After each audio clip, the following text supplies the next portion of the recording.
Hello, स्वागत है आपका मेरी माँ भगवती चैनल में। आज सुनाने जा रही हूँ राम और सीता की कहानी। तो बने रहें सभी कहानी में। मिथिला में राजा जनक ने सीता जी का स्वयंवर रखा था। शर्त थी जो भगवान शिव के धनुष को उठाकर प्रत्यंचा चढ़ाएगा वही सीता जी से विवाह करेगा। कई बड़े बड़े राजा असफल रहे। जब सीता आगे बढ़े तो उन्होंने सजता से धनुष उठाया और प्रत्यंचा चढ़ाते हुए धनुष टूट गया। सीता जी ने श्री राम को वरमाला पहनाई। लक्ष्मण जी से पूरा समय श्री राम के साथ वो रही और वह शर्माती इठलाती घबराती हुई आई और उन्होंने श्री राम जी के गले में वरमाला पहना दी, क्योंकि वो उन्हें मन ही मन अपना पति मान चुकी थीं। प्रभु के चरणों की धूल से पत्थर भी नारी बन गया। अगर मेरी नाव में भी स्त्री बन गई तो कहाँ जाऊंगा। यह कहा था केवट ने श्री राम जी से। उसने पहले श्री राम जी के चरणों को धोए, फिर नाव में बैठाया। यह भक्ति, प्रेम और समझदारी का सुंदर उदाहरण है। यह घटना स्वयंवर की नहीं बल्कि वनवास के समय की है।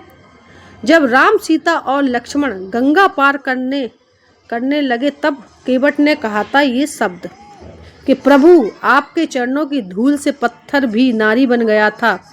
अहिल्या, अगर मेरी नाव भी स्त्री बन गई तो मैं क्या कहूँगा, क्या करूँ, कहाँ जाऊँगा।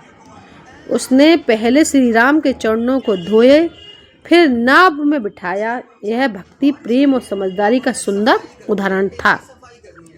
क्योंकि केवट सोचता था कि जब राम के एक स्पर्श से अहिल्या नारी बन गई तो क्या होगा।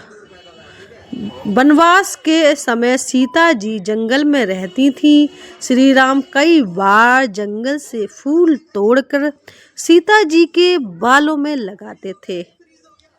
यह दिखाता है कि श्री राम केवल मर्यादा पुरुषोत्तम ही नहीं बल्कि एक प्रेम पूर्ण पति भी थे और अपनी पत्नी के बालों में फूलों की माला पिरोकर और उनके बालों को सजाया करते थे।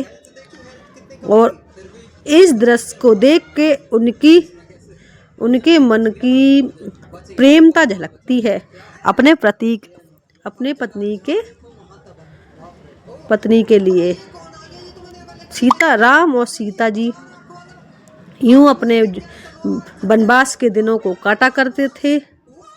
सीता जी बालों में फूल लगाती थीं, कानों में कुंडल पहनती थीं।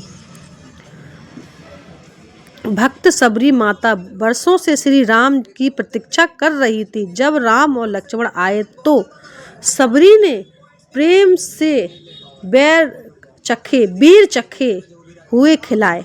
पहले खुद चखती थी, फिर मीठा देखकर देती थी। लक्ष्मण को संकोच हुआ, लेकिन श्री राम ने बड़े ही प्रेम से खाए। कहा, भक्ति में जूठा मीठा नहीं देखा जाता। यह भक्ति की चरम सीमा है। क्योंकि वो वर्षों से इंतजार कर रही थी श्री राम का, सबरी, और वो इसलिए बेर खिला रही थी कि खट्टे नहीं हो। इस दृश्य को देखकर लक्ष्मण जी को बिल्कुल भी अच्छा नहीं लगा और वह ये देखने लगे कि कैसी नारी है जो श्री राम को अपना जूठा खिला रही है। और इसीलिए लक्ष्मण जी खाने में संकोच कर रहे थे। पर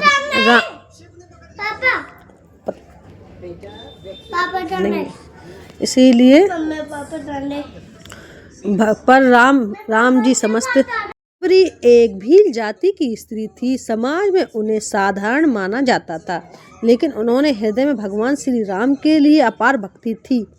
हे महर्षि मतंग के आश्रम में रहती थी और उनकी सेवा करती थी। मतंग ऋषि ने सबरी से कहा था, एक दिन स्वयं श्री राम तुम्हारे आश्रम में आएंगे। इसके बाद सबरी माता ने रोज आश्रम साफ